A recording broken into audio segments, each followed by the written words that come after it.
Hello and welcome to Sport for Business. We're joined this morning by Paul Flynn. He's the CEO of the Gaelic Players Association. It seems like only yesterday that he was appointed, but now he's 2 years in the job. This is the first full year that you're able to report on, Paul. A very warm welcome to Sport for Business. Tell us a little bit about what you see as some of the highlights of the year gone by that you were reporting on over the last 24 hours. Thanks very much, Rob. Firstly, I'll say apologies we can't do this face-to-face. Obviously, under this current circumstances, that's proven a little bit more difficult. The second thing I'll say is that it feels very strange to be reporting on a full year, it being 2019, after what we've just gone through and what we continue to face in relation to COVID-19. So again, it is a look back at the 2019 year and outline the highlights from it. But equally and more importantly, we need to look at the here and now and the future in relation to what we face with regards to COVID-19.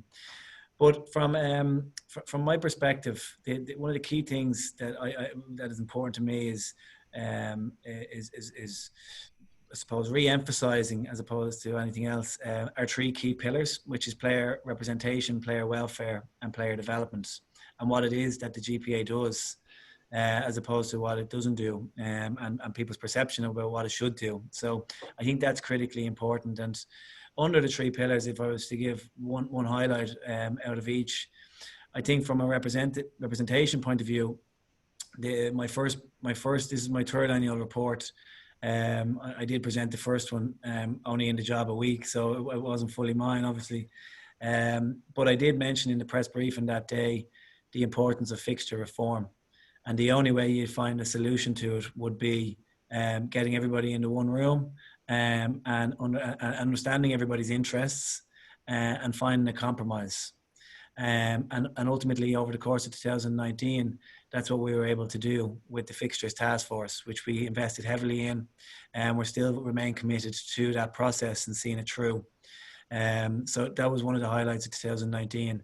I think for 2020, it's important that we finish that work and look at the findings of that group through the lens of what we've just learned through COVID also. So that would be one element. The second, under player welfare, I think was a personal favourite of mine last year, was our first player welfare conference, Rob, which was called Balance 2020, where we had player welfare experts right across from sports science to nutrition to sleep.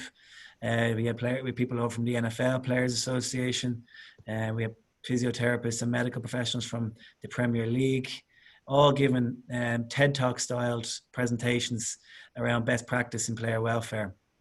And not only was it a fantastic education session for inter-county backroom teams, but equally it was great from a player welfare point of view from myself about learning from some of these experts and assisting us to define policy that is required to be rolled out in the GAA.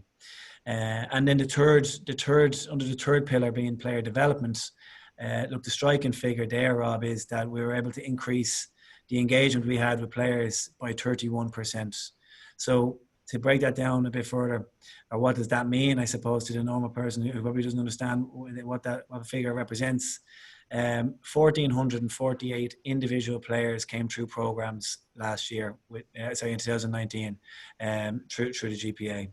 So it's a range of programs, from educational scholarships, whether it be undergrad or postgrad or PhD, life coaching services, assisting players find that balance or find their way where they've been overcommitting potentially to the game and undercommitting to their professional careers. And one of the key cultures that I'm very strong on in this role with staff and also with players when I speak to them is the importance of the three Ps: your physical life, your personal life, and your professional life, and striking a balance between all those three.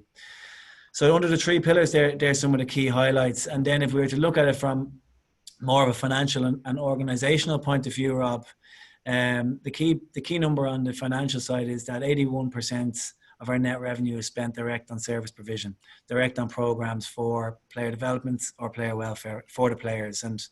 And that's why we're here. We're set up by the players and we're led by players for players. And it's critical that we are able to use our resources to assist these guys and to find that balance across those three P's that I referred to earlier.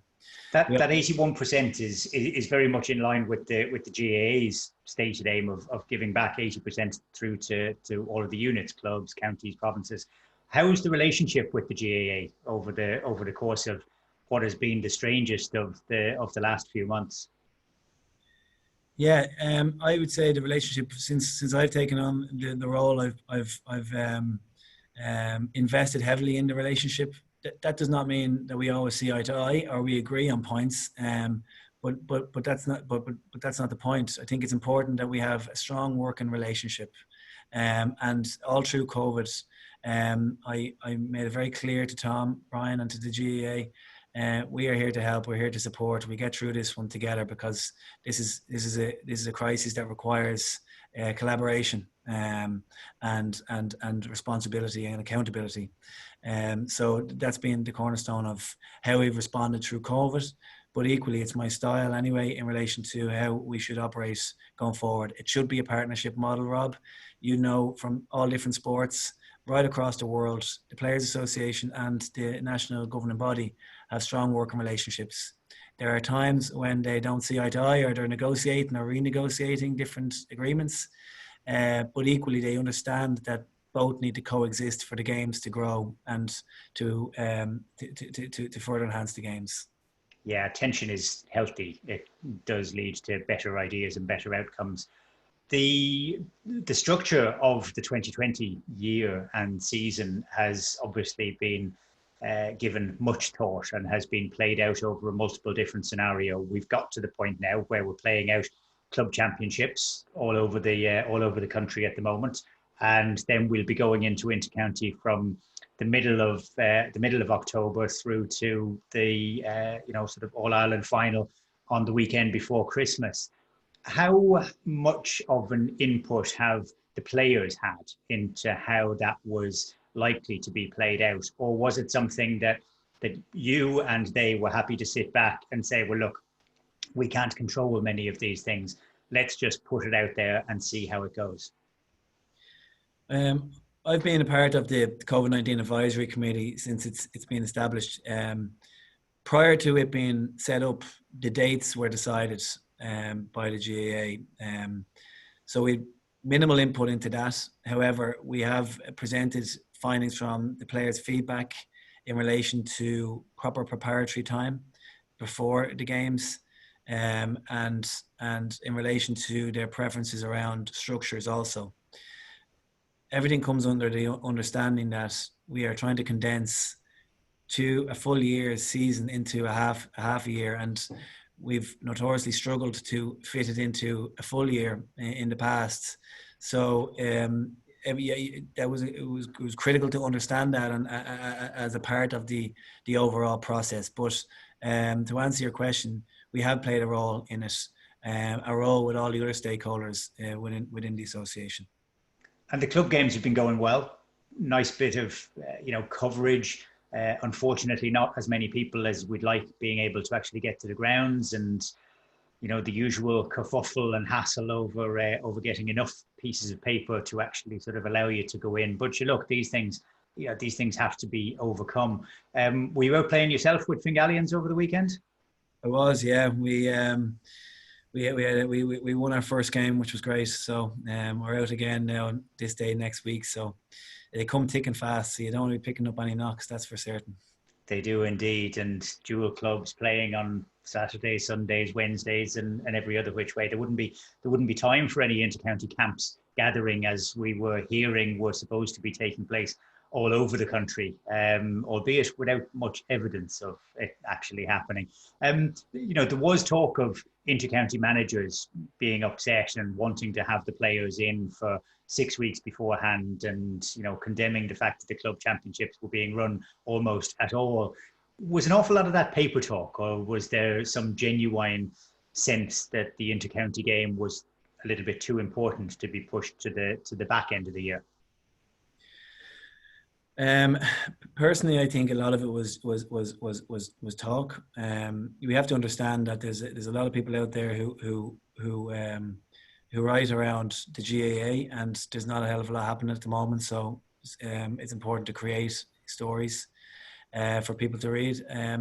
Personally, there's a balance being struck now, whereby everyone is back with their club.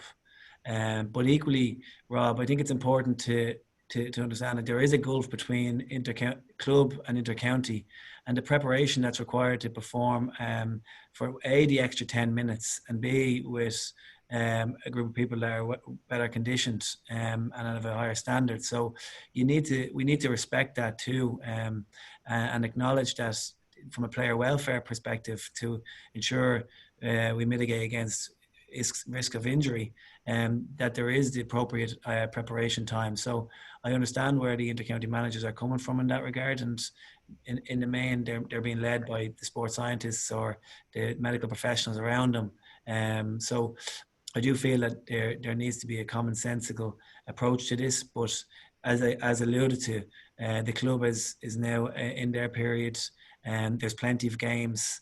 And as you said, if there's dual stars, they're certainly getting enough game time.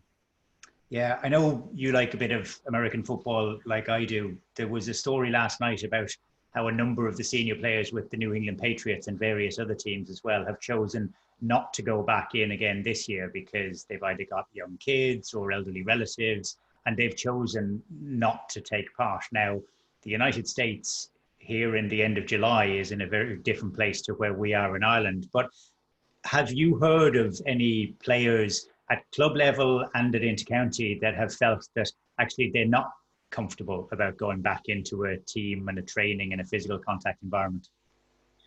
Yeah, Rob, there are players who aren't comfortable. And that's not just a county, it's club also, that just feel that they don't feel comfortable. And every individual has their own different risk profile. You know, some are more inclined to take risks and others are not.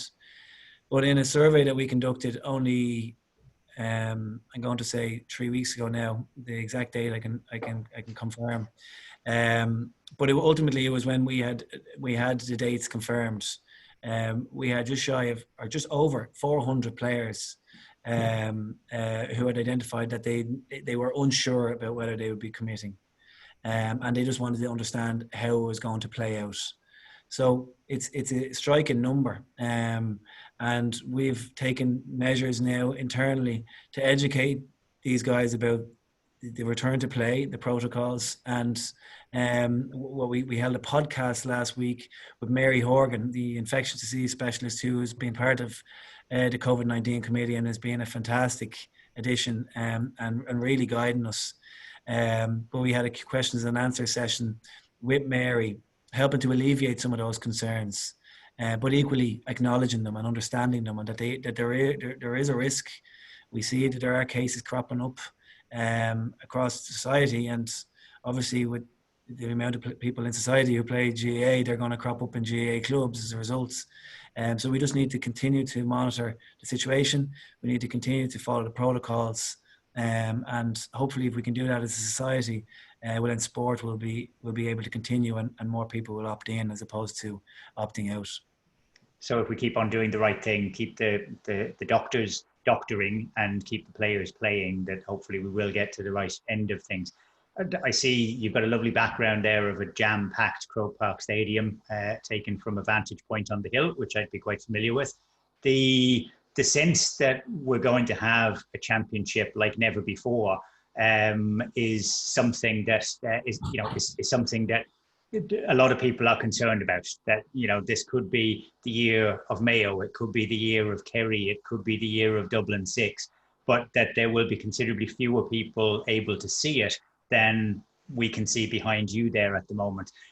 Does it make a difference to the players, or when you're out on the field, are you very much focused on the player next door to you as opposed to the throng of the crowd in the stands? Of course it does, Rob. I think everybody would be in agreement that we would love to have this situation that we have behind me in December for an All-Ireland final, but the likelihood there is no possibility of that happening, and we probably come to terms with that Could we have a fraction of that?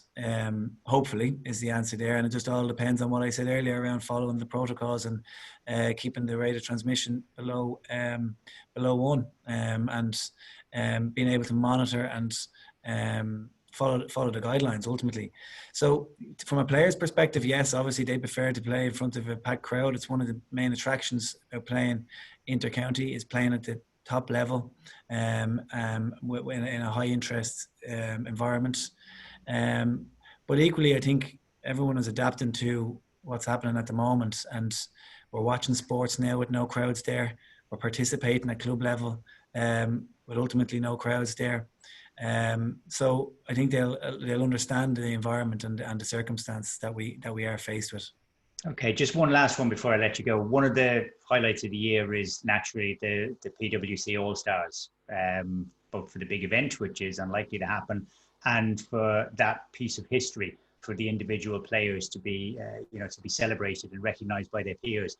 Has there been any thought given as to how 2020 is going to be dealt with in terms of the All-Stars? Is it something we'll come back to in January? Yeah, I think the talks are ongoing, and look, it's no different on everything in relation to partnerships and sponsorships and commercial arrangements. It's predicated on the season going ahead, and that's first and foremost. But just even before that, again, health and safety is number one, and we need to ensure that we can protect people against COVID. And if we can do so, and we can continue with our games, well, then I see no reasons why we can't have an all-star selection anyway. And after that, it'll be time will tell around what that will look like, Rob. Okay, well, the very best of luck with continuing to represent the players that bring such joy into our lives, and will hopefully do so over the coming months. The best of luck with Fingalians as well. And thanks very much for your time today, Paul Flynn, CEO of the Gaelic Players Association.